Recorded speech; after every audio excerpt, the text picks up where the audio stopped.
ассалому алайкум дӯстони азиз, идома медиҳем ба ҳал кардани масъалаҳои олимпиадаи шаҳрӣ.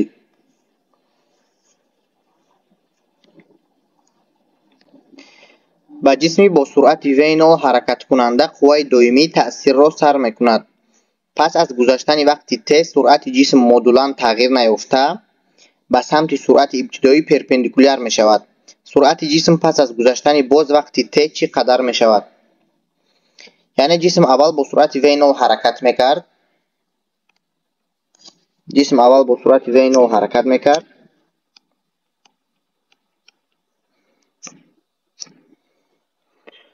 қувваи доимӣ ба ин ҷисм таъсирро сар мекунад, яъне мо ин қувваро биёед бо F ишора мекунем. пас аз гузаштани вақти t суръати ҷисм модулан тағйир наёфта, яъне суръати ҷисм дар ҳолати дуюм баъд аз гузаштани вақти t ба v2 баробар мешавад, вале модули ин v2 яъне модулан v2 тағйир намеёбад, яъне ба ҳамон v0 баробар мешавад ба модули он. аммо самташ бошад самти суръати ибтидоӣ перпендикуляр мешавад, яъне самти v2 ба самти v0 перпендикуляр мешавад баъд аз гузашти вақти t албатта, ва ин қувва таъсирашро идома додан мегирад ва баъд аз вақти t дигар, боз баъд аз вақти t суръати ҷисм ба чӣ баробар мешавад, яъне v3 ба чӣ баробар хоҳад шуд? барои ҳал кардани ин масъала танҳо қонуни дуюми Ньютонро навистан кофист. биёед менависем F баробар аст ба m зарби делта v, тағйирёбии суръат дар муддати вақти ана ҳамон t аввал, дар инҷо вектор, ва m зарби суръат дар ҳолати дуюм, яъне охиратари суръати аввала, тақсими ана ҳамон вақти t ки ба мо маълум аст. ин муодила яки мо мебошад. як бори дигар ин муодиларо барои вақти t дуюмгӣ менависем, яъне F баробар аст ба m делта v2, инҷо делта v1 менависем, инҷо делта v2 тақсими боз ҳамон t ва баробар аст ба m v3 тарҳи v2 тақсими t.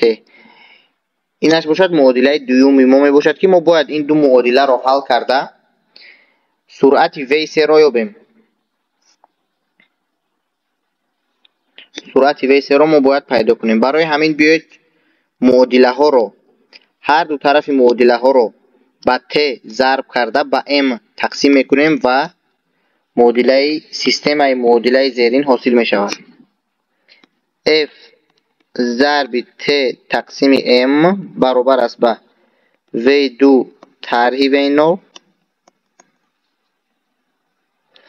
муодилаи дуюмгӣ F зарби t тақсими m баробар аст ба v3 тарҳи v0.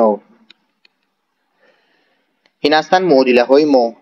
акнун барои ёфтани v3 биёед аз муодилаи 2 муодилаи 1-ро тарҳ мекунем, яъне аз муодилаҳоро тарҳ карда ҳосил мекунем. муодилаи 2 тарҳи муодилаи 1 ва ҳосил мекунем v3 тарҳи v0. дар инҷо v2 дорем. v3 тарҳи v2 баробар аст ба тарафи рости муодилаҳоро тарҳ мекунем. тарафи рости муодилаи 2 тарҳи тарафи рости муодилаи 1 v2 тарҳи v0 бо векторҳояшон баробари тарафи чапи муодилаҳоро тарҳ мекунем, 0 мемонад, яъне тарафи чапи муодилаҳо азбаски ба ҳамдигар баробар ҳастанд, F зарби t тақсими m, дар онҷо 0 боқӣ мемонад. ва барои v3-ро ёфтан аз ин муодила v3-ро меёбем, аз муодилаи охирон. v3 баробар аст ба v2 ба он тараф меравад, мусбат мешавад, қавс ҳам ба он тараф меравад, мусбат мешавад ва қавсашро мо метавонем нанависем, чунки аллакай аломати пеш аз қавс мусбат шуд. v2 тарҳи v0, ё ин ки 2v2 тарҳи v0. ما سرعت V3 رو یافتیم ولی در اینجا با ما V2 معلوم نیست. برای یافتن مدول V3 برای یافتن یعنی مدول همین وکتور، یعنی برای از وکتور خلاص شدن از هر دو طرف همین مدل، بیاید من این مدل رو یک بار دیگر می نویسم. V3 برابر است به 2V2 طرح V0. برای از وکتور در اینجا خلاص شدن ما باید از هر دو طرف این مدل رو به کوادرات برداریم. هر دو طرف این مدل رو به کوادرات می برداریم، حاصل میکنیم V3 در کوادرات برابر است به 2V2 در کوادرات طرح در اینجا از هر دو طرف کوادرات میگیریم 2V2 طرح V0 در کوادرات. و در اینجا قید میکنیم که یگان وکتوری A رو اگر ما به کوادرات برداریم، کوادرات وکتور این میشود خودی کوادرات مدول آن. پس در اینجا ما داریم V3 در کوادرات مدول آن برابر است به داخل قوس رو طرف راست مدل همون رو، یعنی در اینجا قوس داریم بعد در کوادرات داخل قوس رو برای به کوادرات برداشتن از فرمولای ضرب مختصر استفاده میبریم. اعضای یکم در کوادرات میشود 4 V2 در کوادرات که V2 در کوادرات این میشود مدول V2 در کوادرات جمع اعضای دوم در کوادرات این میشود V0 در کوادرات یا اینکه مدول آن در کوادرات. بعد طرح دوچنده اعضاهای یکم و دوم، یعنی 2 ضرب 2V2 ضرب V0 که در بین V2 و V0 ضرب اسکالری است، یعنی V2 و V0 در بین آنها ضرب اسکالری است و موافق شرط مسئله انا همین V2 و V0 به همدیگر پرپندیکولار می باشند. و اگر ما یگان وکتوری A داشته باشیم ضرب وکتوری B ضرب اسکالری این میشود مدول این وکتورها، یعنی بزرگی این A و B مدول A و B ضرب کوسینوس کنج بین A و B یگان کوسینوس کنج آلفا. و از بس که کنج بین V2 و V0 90 گرادوس می باشد پس کوسینوس 90 گرادوس یعنی V2 پرپندیکولار است با V0 پس آلفا در اینجا 90 گرادوس می شود و پور ان همین اعضای ما 0 می شود. یا اینکه به عبارت دیگر حاصل ضرب وکتوری دو وکتوری به هم حاصل ضرب اسکالری دو وکتوری به هم پرپندیکولار به 0 برابر است. و از اینجا حاصل میکنیم که V3 برابر بوده است کوادراتش با 4V2 در کوادرات جمع V0 در کوادرات که V2 این مدول سرعت دوم می باشد که موافق شرط مسئله این با V0 برابر است، یعنی مدول آنها چطوری که من در اینجا قید کردم الکی مدول V2 با خودی V0 برابر است، با خودی مدول V0 برابر است. پس در اینجا در جای V2 من میتوانم V0 نویسم، در اینجا میتوانم ادامه دهم، یعنی V3 برابر میشد بر ریشه ای 4V2 در جای V2 V0 میگذاریم چون که مدولش هست در اونجا 4V0 کوادرات جمع 1V0 کوادرات، یعنی V3 برابر است بر ریشه 5 ضرب V0. این است بزرگی سرعت جسم بعد از باز وقتی ت تاثیر کردن قوه F. این بود مسئله یکم. میگذاریم به حل کردن مسئله دوم که در اینجا من الکی رسمی آن رو گذاشتم ولی این رسم ها در شرط مسئله نبودند. شرط مسئله تنها همین قدر می باشد: کوبی طرفهایش 5 سانتی متر و زیچی متریالش 1600 کیلوگرم تقسیم متر کوبی را با یاری فشنگ که درازی کتفهایش برابر بود با باری وزنش نه آنقدر کلانی به آب پره غوطانیده شده به موازنت آوردند. وقتی که بار را از آب بیرون کرده برعکس کوب را به آب می‌غوطانند، برای موازنت را نگاه داشتن نقطه تکیه‌گاه را باید چنین کوچاند تا که کتفی که در آن کوب موجود است یا اینکه وجود دارد در اینجا کمی خطاگی شده است موجود است 4 تقسیم 5 حصه درازه فشنگ را تشکیل دهد. زیچی بار را معاین کنید. یعنی در اول انا همین سیستم در حالت یکم قرار دارد و کتفای انا همین فشنگ به همدیگر برابر هستند، یعنی آنها رو بیاید با یگان L اشاره میکنیم، یا اینکه اگر تمام درازه فشنگ رو L گوییم کتفای اون L تقسیم 2 و L تقسیم 2 میشوند و به همدیگر برابر هستند. و در اینجا ما کوبیک داریم، کوبچه داریم که به آن قوه وزنی البته تاثیر میکند. مسای کوبچه رو با mg اشاره میکنیم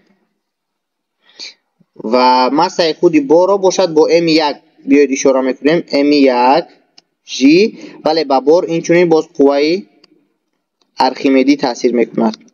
قوه ارخیمدی تاثیر میکند که در نتیجه قوه‌ای که بر اسمون تاثیر میکند یعنی قوه ترنگی، این میشود m1g طرح f ارخیمدی.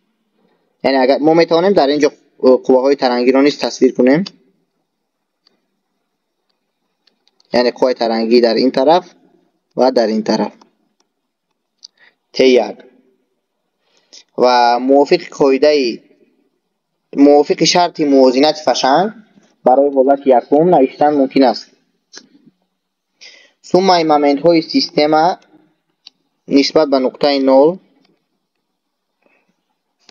به 0 برابر است، یا اینکه سوم مومنت های سیستم نسبت به نقطه 0 سوم مومنت های طرف چپ برابر است با سوم مومنت های طرف راست، یعنی T ضرب L تقسیم 2 برابر است با T1 ضرب L تقسیم 2 که موافقاً T و T1 رو نوشتن ممکن است. T خودش این میشود mg، از رسم دیدن ممکن است که T مقابل است با mg و آنها یکدیگر را در موازنت نگاه می‌دارند. T1 باشد جمع قوه ارخیمدی. بیاید این قوه ارخیمدی رو ما با F1 اشاره میکنیم، یعنی قوه ارخیمدی 1 برابر است با m1g، یا اینکه خودی T1 میشود m1g طرح f1. پس در همین معادله میگذاریم، یعنی در شرط موازنت فشنگ میگذاریم همین قیمت های T و T1 رو و حاصل میکنیم mg برابر است به m1g طرح T1 طرح f1. f1 قوه ارخیمدی با بار تاثیر کننده، در اینجا بار داریم و کوبیک داریم. این معادله یک ما میباشد. اکنون بیاید برای معادله دوم رو نوشتن حالت دوم رو در اینجا تحلیل میکنیم. در حالت دوم میگوید که برعکس شرط مسئله میگوید که بار رو از آب بیرون کردن، یعنی بار الکی در داخل آب قرار ندارد ولی کوبیک یعنی کوبچه خودش در داخل آب غوطانیده شده است و در اینجا باز همون قوه mg به کوبچه تاثیر میکند. mg و قوه های ترنگی رو در اینجا یگان تشتریخ میگوییم، باز قوه ارخیمدی f2 میگوییم، f2 با بار باشد تنها قوه m1g. ما گفتیم که مسای بار رو با m1 اشاره میکنیم و بار قوه m1g تاثیر میکند و باز قوه ترنگی بیاید t1 شتریخ این رو اشاره میکنیم. و خودی شرط مسئله میگوید که کتفی که در آن کوبچه جایگیر است 4 تقسیم 5 حصه درازه فشنگ را تشکیل میدهد، یعنی این کتف این میشود 4 تقسیم 5L. پس موافقاً این طرف باشد این میشود 1 تقسیم 5L. طرف راست این میشود 1 تقسیم 5L. پس موافق شرط موازنت برای حالت دوم نوشتن ممکن است تشتریخ ضرب 4 تقسیم 5L برابر است با T1 شتریخ ضرب 1 تقسیم 5L که از اینجا حاصل میکنه تشتریخ 4 تشتریخ برابر است با T1 شتریخ. اکنون باز مثل آن که در بالا قید کردیم تشتریخ و T1 شتریخ رو میابیم. تشتریخ جمع میشود با F2 ارخیمدی که F2 ارخیمدی قوه ارخیمدی با کوبیک تاثیر کننده هست، برابر میشود با mg که از اینجا تشتریخ رو میابیم میشود mg طرح f2. در طرف راست باشد t1 شتریخ برابر است با m1g. پس این از این معادله ها حاصل میکنیم، یعنی در مدل اساسی میگذاریم، در اینجا میگذاریم و حاصل میکنیم 4 ضرب ت اشتراکی ما این ام جی طرح اف 2 برابر است به ت یک اشتراکی ما این ام یک جی. یعنی این معادله دوم ما می باشد که ما از این استفاده برده، از این و از معادله یک استفاده برده مسئله رو حل میکنیم. اکنون بیایید F1 و F2 رو می نویسیم. F1 چطوری که علاقه ما در بالا قید کردیم، F1 این قوه ارکیمدی با بار تاثیر کننده است، یعنی با باری که مساش M1 بود و ما باید زیچی این بار رو یابیم. بیایید F1 رو می نویسیم. F1 برابر است به زیچی آب، در اینجا مایع ما آب می باشد، زیچی مایع ضرب حجم جسم، یعنی حجم انا همین بار که آن را ما از فرمول زیچی در حال یافته می توانیم که حجم آن برابر می شود با ماسه آن، یعنی M1 ما آن را با M1 اشاره کردیم تقسیم زیچی انا همان بار روی بار. زیچی مایع ضرب حجم جسم ضرب جی. این قوه ارکیمدی با بار تاثیر کننده است. قوه ارکیمدی با کوبچه تاثیر کننده F2 برابر می شود با زیچی آب، باز هم زیچی آب ضرب حجم کوبچه که حجم آن با A کوب برابر است، یعنی حجم کوب که طرف آن با A برابر است حجم آن با A کوب برابر می شود. روی 9 ضرب A کوب ضرب G. این قوه ها رو F1 و F2 رو قیمت اینها رو با فرموله ها 1 و 2 میگذاریم. بیاید فرموله هایمون رو یک بار دیگر می نویسیم. یعنی فرموله یکی ما چطور شکل داشت؟ mg برابر است به m1g. بیایید در حال من در اینجا mg رو با m که ماسه کوبچه هست، من در اینجا باز ماسه آن رو نیز قید میکنم که ماسه کوبچه برابر است به زیچی آن ضرب حجم آن، حجم کوب که زیچی آن ضرب a در درجه 3، یعنی a در کوب. این رو نیز در معادله ها قید میکنیم. یعنی معادله یکی ما که در بالا ما آن رو با رمقه سرخ قید کردیم چنین نوشتن ممکن است.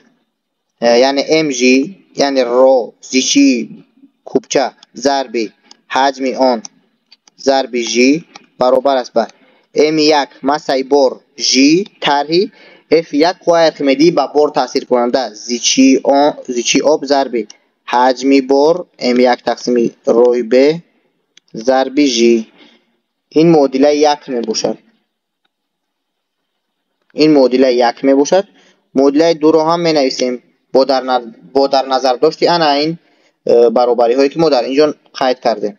یعنی 4 mg می شود رو a کوب g، این ماسه کوبچه هست، طرح f2 می شود روی آب ضرب a کوب حجم کوبیک ضرب g برابر است به m1 g. این سیستم رو باید حل کرده. با واسطه حل کردن انا همین سیستم ما باید زیچی بار رو یابیم که در اینجا در یک جا قید شده است، آورده شده است. یعنی از اینجا ما باید زیچی بار رو یابیم. انا این رو ما باید یابیم. پس بیاید معادله رو، سیستم معادله رو حل میکنیم و در این سیستم معادله ما m1 نامعلوم هست که از ما مسئله آن را نپرسیده است، یعنی هم نامعلوم است و هم مسئله از ما آن را نپرسیده است. برای همین از این معادله ها، از این سیستم m1 را استثنا کرده حاصل میکنیم. از فرمول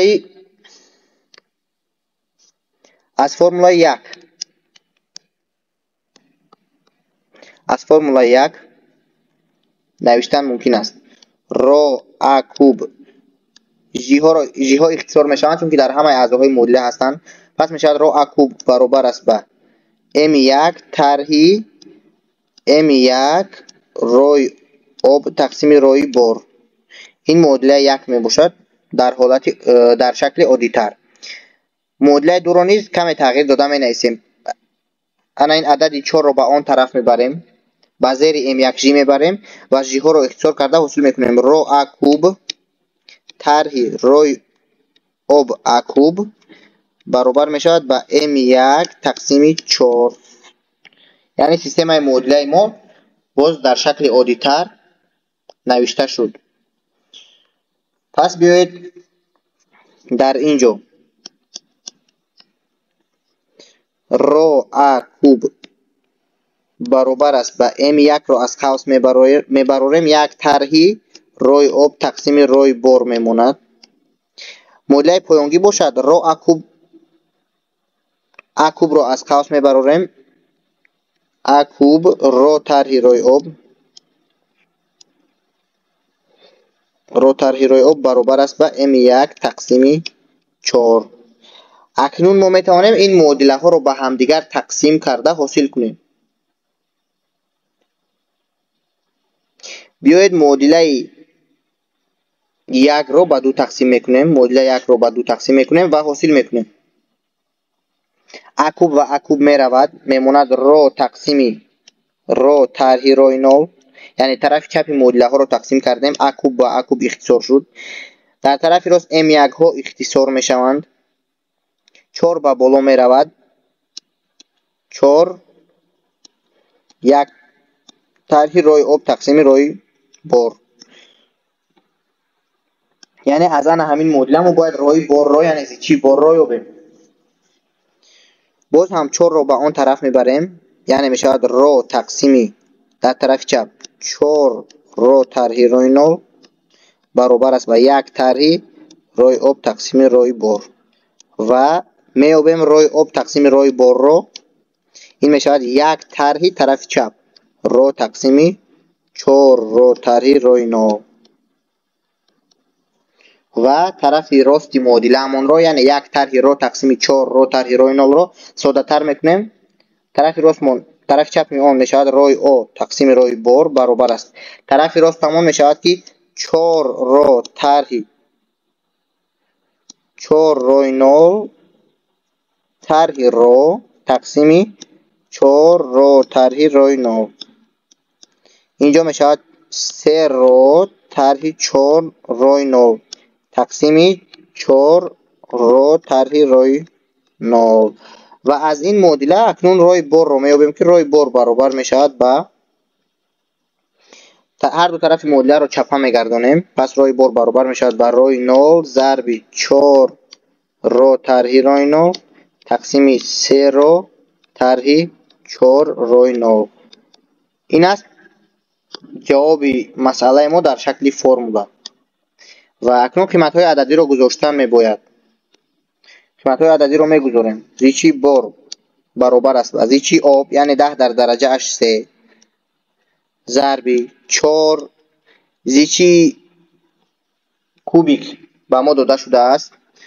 آن برابر است بعد 1 از 10 6 ضرب 10 در درجه اش 3 طرح زیچی آب 10 در درجه اش 3 در پایان باشد 3 ضرب زیچی کوبیک. این میشود 4 از 10 8 ضرب 10 در درجه اش 3 طرح 4 ضرب زیچی آب میشود 4 ضرب 10 در درجه اش 3. 10 در درجه اش 3 اختصار میشوند. میماند در اینجا 1 تا 10 در درجه 3 که در اول داریم اختصار نمیشود. در بالا 4 ضرب 1 از 10 6 طرح 1 یعنی 0 از 10 6 در پایان 4 از 10 8 طرح 4 0 از 10 8 ضرب 10 درجه ها اختصار شدن. 10 در درجه 8 10 در درجه 3 اختصار شد. و در اینجا 4 ضرب 0 از 10 6 میشود 2 از 10 4 2 از 10 4 تقسیم 0 از 10 8 میشود 3 یعنی 3 ضرب 10 در درجه 3 واحد ما کیلوگرم تقسیم متر کوبی. این بود مسئله دوم. میگذاریم به حل کردن مسئله 3. اگر پروتون ها و الکترون های سقای میسین حجمش 1 سانتی متر کوبی را به مسافت 1 متر از هم دور نماییم پس قوه بینی هم تأثیر آنها به چند برابر می شود. یعنی پروتون ها و الکترون های سقای میسینی حجمش به ما معلوم. این چونین به ما معلوم است که این سقا از میس ساخته شده است. یعنی به ما معلوم است زیچی معلوم است.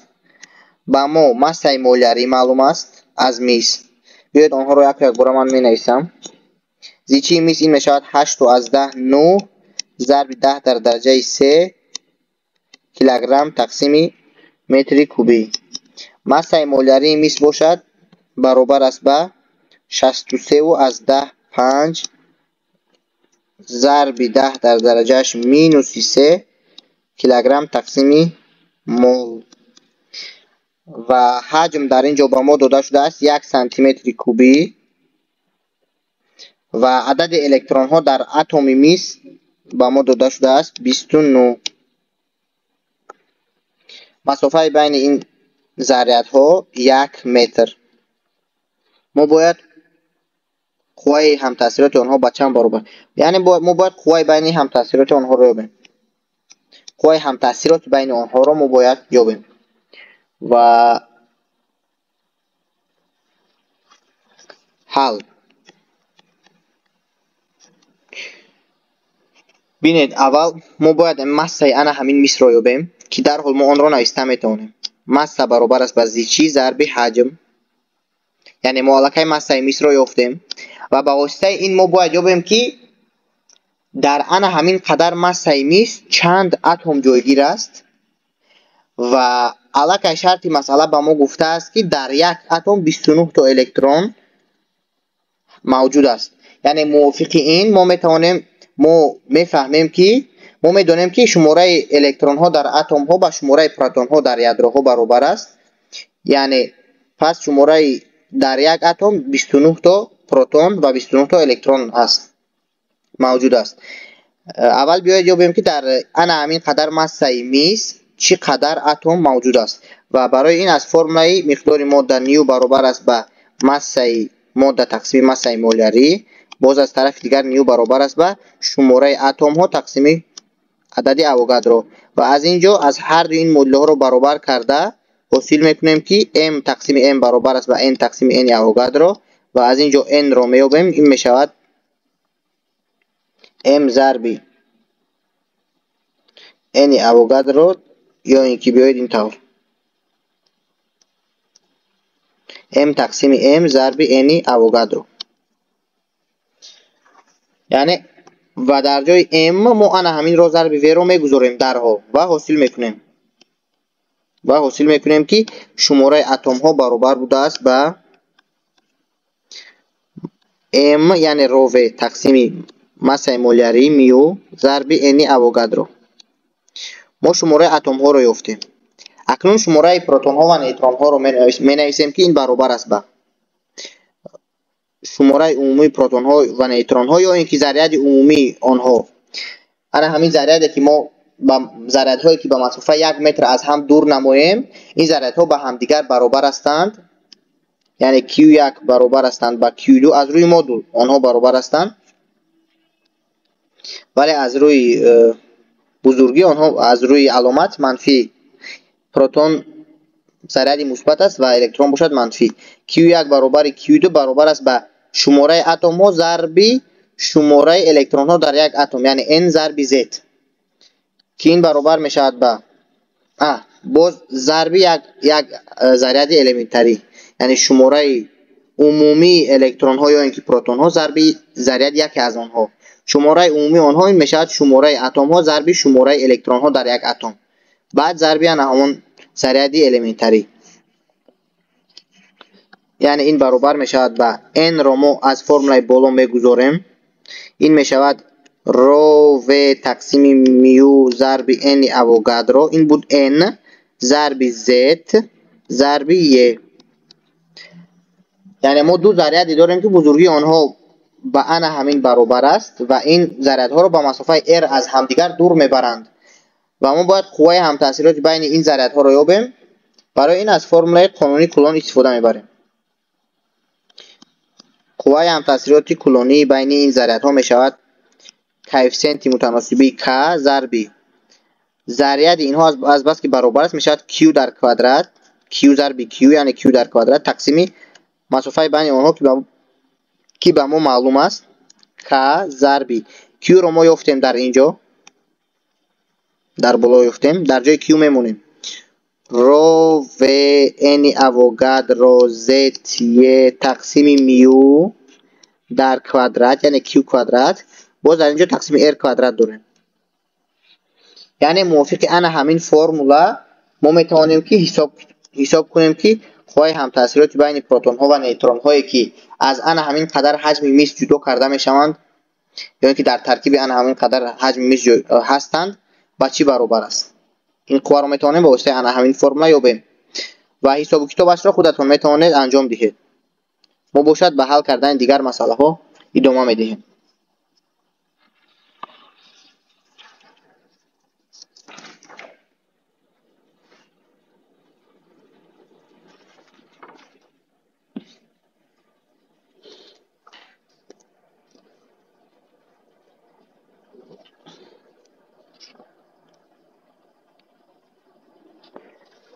مسئله 4 4 لامپای شدت و قوای جریان نامینالی هر یکشان متناسباً 3 ولت و 0.3 امپر برابر باید پارالل با منبع شدتش 5.4 ولت پیوست شوند. هر یک ببینید که هر یک انا همین لامپا ها قوای جریان نامینالی و شدتشان برابر است. یعنی ما میتوانیم با استفاده از O0 و E با استفاده از O0 برابر است با 3 ولت، یعنی انا موافق انا همین شدت این لامپا ها کار میکنند و موافق انا همین جریان. از اینجا ما میتوانیم از قانون اوم E برابر است با O تقسیم R استفاده برده مقاومت لامپا ها یعنی R رو پیدا کنیم. همین طور هم میکنیم، یعنی R برابر میشود با از این فرم R رو یابیم میشود O تقسیم E. O برابر است با 3 ولت، E برابر است با 0.3 امپر. معلوم شد که مقاومت هر یک از لامپا ها با 10 اوم برابر بوده است. مقاومت لامپا ها برابر بوده است با 10 اوم. ما این را یافتیم و انا همین خیلی 4 لامپا داریم که آنها را ما باید پارالل پیوست کنیم با منبع شدتش 5.2 ولت. یعنی ما داریم منبع شدتش O0 که با این منبع ما باید پارالل پیوست کنیم. پارالل یعنی میتوانیم این طور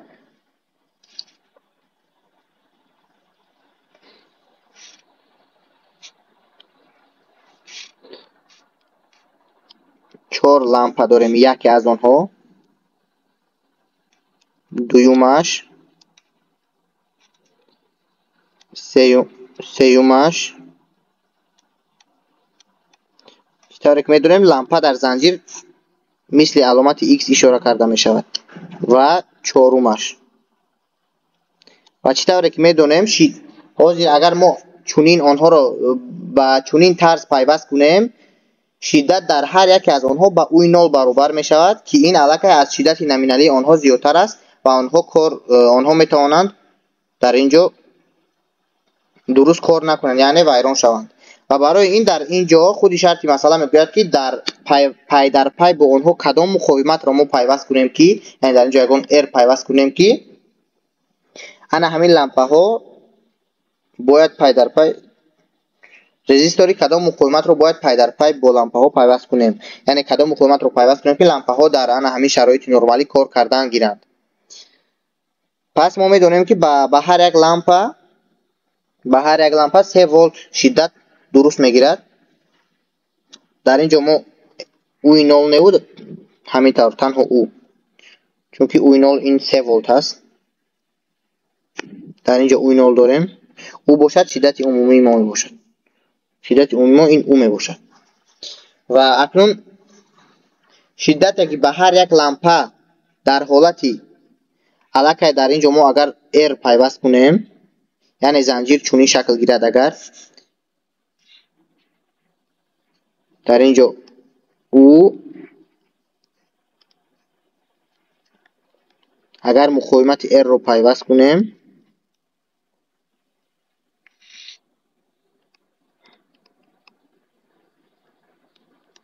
یک لامپا، دو لامپا، سه لامپا، چهار لامپا.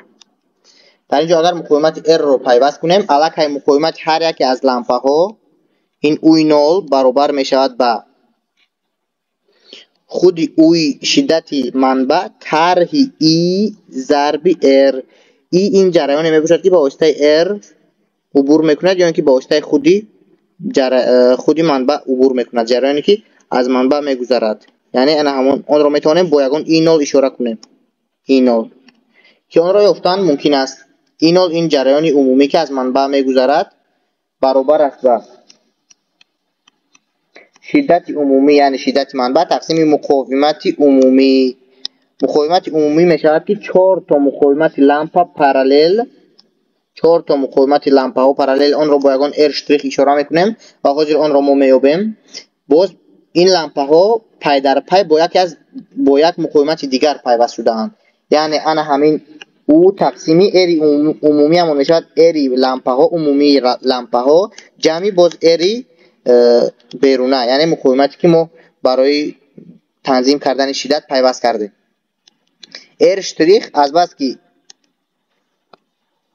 بیاید R شتریخ را با واسطه فرمای چپی 1 تقسیم R شتریخ برابر است با 1 تقسیم R جمع 1 تقسیم R جمع 1 تقسیم R 4 تا در اینجا داریم جمع 1 تقسیم R.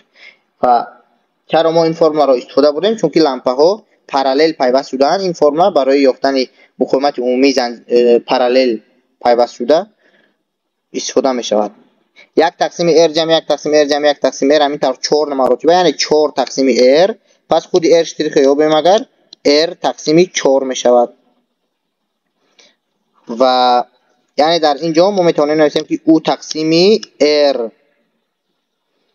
تقسیم 4 جمعی انا همین مقاومت بیرونه رو بیاید ما با یگان R1 اشاره میکنیم چون که در اینجا ما علاقه R داریم R1 چون که آمیخته نشود با R ما، یعنی جمع R1 که ما باید این R1 رو یابیم. این از یک طرف می باشد. از یک طرف E0 ما با انا همین برابر است. از طرف دیگر باشد از این پایان E0 برابر می شود با او طرح O0 تقسیم R که R این مقاومت یکی از لامپا ها می باشد. R این مقاومت یکی از لامپا ها می باشد. یعنی بیاید من از سری نو از اینجا E0 رو می یابم چون که ممکن برای شما نافهمو باشد. از اینجا من E0 رو حاضر می یابم. پس O0 برابر است با او طرح E0R. از اینجا E0R رو می یابیم. E0R برابر است با او طرح O0 و از اینجا E0 رو می یابیم. این می شود او طرح O0 تقسیم R. و در بالا ما یک معادله دیگر برای E0 داریم در اینجا و در اینجا باز یک معادله دیگر پیدا کردیم برای E0. یعنی این معادله ها رو برابر کرده از اینجا ما R1 رو می یابیم. اینجا R1 است. این مقاومت یکی از لامپا ها نیست، این مقاومت خودی انا همون مقاومت زیادتی که ما در اونجا پیوست کردیم همون است.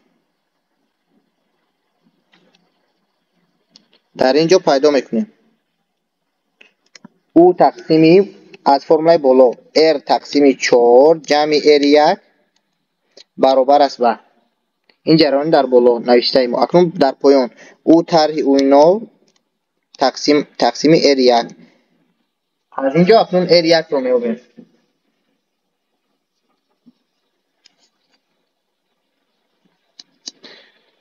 می شود در اینجا تناسب میکنیم او R1 برابر است با او طرح O0 R تقسیم 4 جمع او طرح O0 R1. در اینجا او R1 داریم، در اینجا او طرح O0 R1. آنها رو با یک طرف میگذارانیم. می شود او جمع O0 طرح او R1 برابری او طرح O0 R تقسیم 4. یعنی این رو من با اون طرف بردم. در اینجا علامت های او و O0 عوض شدند. او با او اختصار می شود. R1 را از اینجا یابیم. تنها O0 پایان می رود. او طرح O0 ضرب R تقسیم 4 باز تقسیم O0. از اینجا قیمت های عددی را می گذاریم. اوی ما این 5 ولت بود به فکرم. حاضر می بینیم 5 ولت و 3 ولت. 5 از 4 5 از 4 طرح 3 تقسیم 3 ضرب 10 تقسیم 4. ما R را الکی پیدا کردیم در بالا که با 10 برابری. از 5 از 4 3 رو طرح میکنه میشه 2 از 4 ضرب 10 میشه 24 تقسیم 12. 3 کره 4 12. این میشود در اینجا اوم میگذاریم، این میشه 2 اوم. یعنی انا همون مقاومت ما باید با 2 اوم برابر می بوده است تا که انا همین سیستم در رژیم میانه کار کردن گیرد. این بود مسئله 4. مسئله 5 رو میبینیم.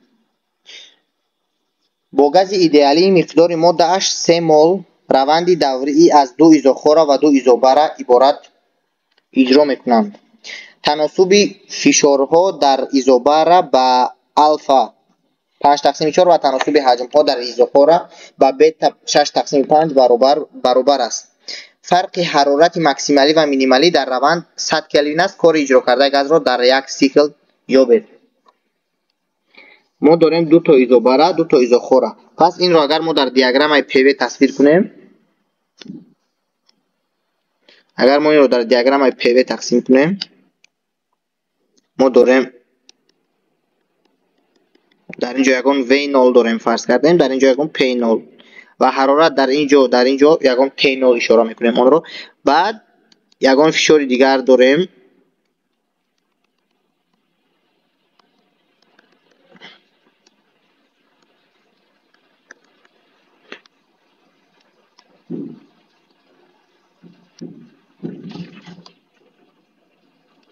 یعنی چون این سیکل داریم که سیکل 1 2 3 4 که روندها 1 2 این ایزوخور می باشند. در اینجا P داریم، در اینجا V. چون که در روند 1 2 حجم تغییر نیافته ایستاده است، چطوری که از گرافیک میبینیم. روند 3 4 هم ایزوخور می باشد، یعنی دو تا ایزوخور الکی داریم. روند 2 3 و 4 1 هم ایزوخور هستند، ایزوبر هستند، یعنی دو تا ایزوبر هم داریم. تناسب حجم ها یعنی تناسب فشارها در ایزوبر با الفا برابر است. یعنی اگر در اینجا P0 داریم، در بالا می شود الفا P0. در اینجا V0 داشته باشیم، در اینجا بتا V0. تناسب فشارها و حجم ها. و ما می دانیم که حرارت ماکسیمالی و مینیمالی در روند دلتا T برابر است با 100 کلوین. فرقی بین حرارت های ماکسیمالی و مینیمالی بیاید اول میابیم که در کدام نقطه ما حرارت های ماکسیمالی و در کدام نقطه حرارت مینیمالی داریم. کار اجرا کرده گاز رو در یک سیکل بعداً میابیم. حاضر یعنی ما باید حرارت های ماکسیمالی و مینیمالی رو بینیم که در کدام نقطه ها این حرارت ها یعنی حرارت گاز با همین حرارت ها برابر است. نقطه 1 رو میبینیم. در نقطه 1 فرض میکنیم که حرارت جسم با T0 برابر است. پس برای روندهای 1 2 نوشتن ممکن است. برای روندهای 1 2 نوشتن ممکن است. روند 1 2 این روند ایزوبر می باشد، پس ایزوخور می باشد، پس حجم برابر است با V0 برابر است با دائمی کانستانت. پس از فرمولای P تقسیم T برابر کانستانت استفاده میبریم. فشار در نقطه 0 برابر بود با P0، حرارت T0. در نقطه 2 فشارمون الفا P0، حرارتمون T2 که ما رو نمیدونیم. از اینجا T2 رو میابیم.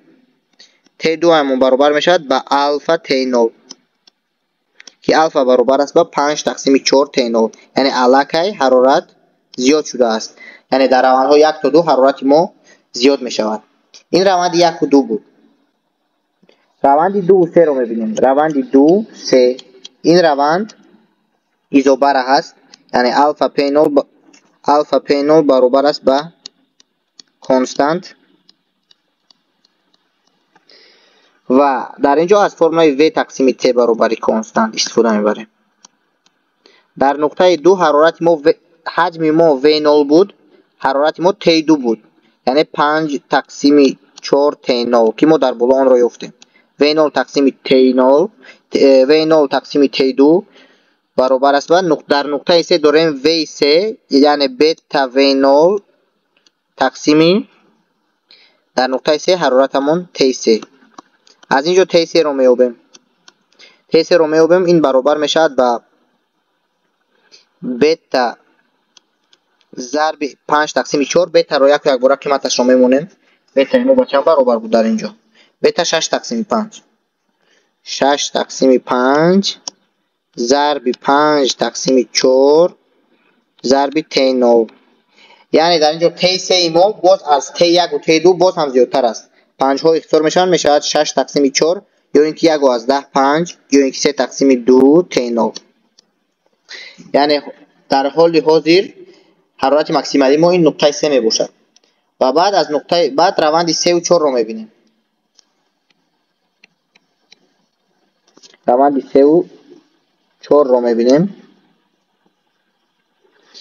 روند 3 و 4 این ایزوخور می باشد، یعنی بتا وی 0 برابر کانستانت. پس فشار در نقطه 3 یعنی الفا پی 0 تقسیم حرارت در نقطه 3 یعنی 3 تقسیم 2 تی 0 برابر است با فشار در نقطه 4 یعنی خود پی 0 تقسیم حرارت در نقطه 4 یعنی تی 4. و از اینجا تی 4 رو میابیم که تی 4 ما برابر می شود با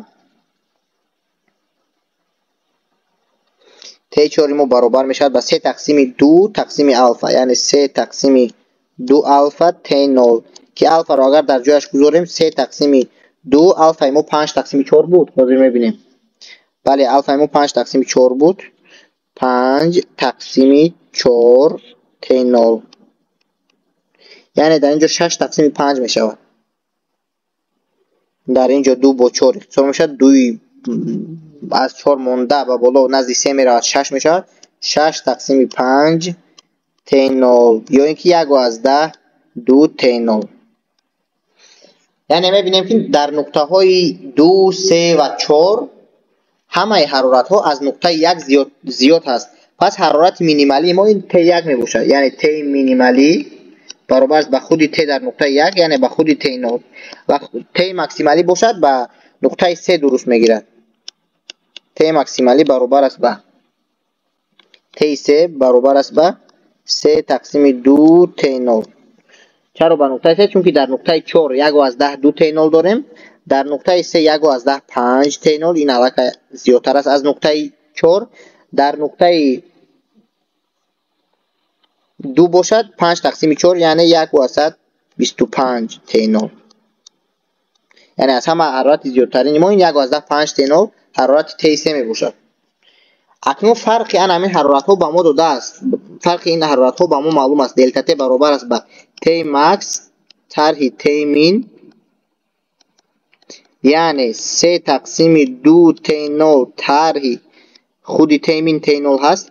از 1 نیم تی 0 تی 0 رو میگیریم این میشه 1 تقسیم 2 تی 0 یعنی تی ماکس با ما معلوم است.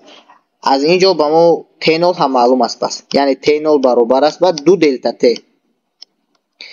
ما تی 0 رو یافتیم. اکنون کار رو در آن همین یک سیکل میابیم که کار در یک سیکل برابر است با مساحت آن همین گرافیک.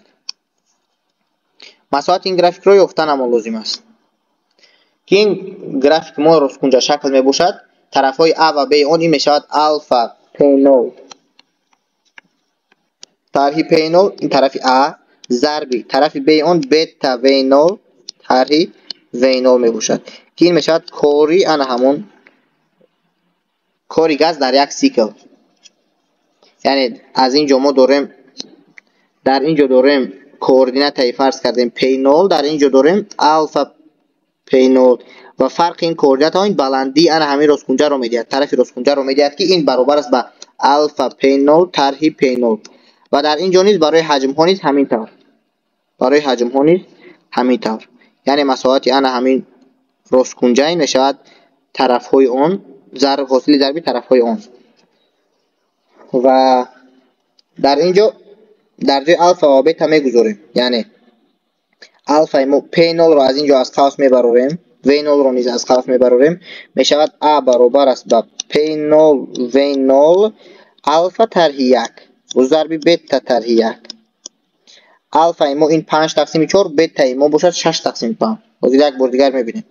بله یعنی A برابر است با پی 0 وی 0 ضرب الفا ما 5 تقسیم 4 طرح 1 بتا ما 6 تقسیم 5 طرح 1 برابر است با پی 0 وی 0 از 5 تقسیم 4 1 رو گیریم این میشود 5 طرح 4 تقسیم 4 یا اینکه 5 1 تقسیم 4 باز ضربی از 6 تقسیم 5 بگیریم 1 تقسیم 5 6 ضرب 5 1 تقسیم 5 یعنی میشد P0 V0 تقسیم 4 ضرب 5 20 یعنی I ما برابر است با P0 V0 تقسیم 20 یعنی ما در اینجا حاضر جواب رو با واسطه P0 و V0 پیشنهاد کردیم ولی جواب ما باید با واسطه انا همان معلومات هایی در مسئله داده شده معلوم باشد و برای همین از فرمول کلیپرون مندلیف استفاده میبریم در لحظه در نقطه یکم ما P0 V0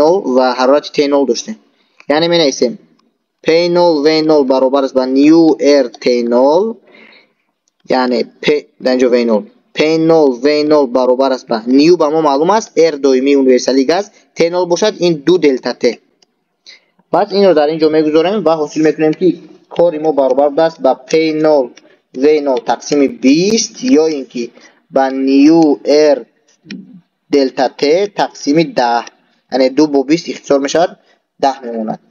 این بود مسئله جوابی مسئله پنجم المپیاد شهری خوانندگان صنف‌های 10.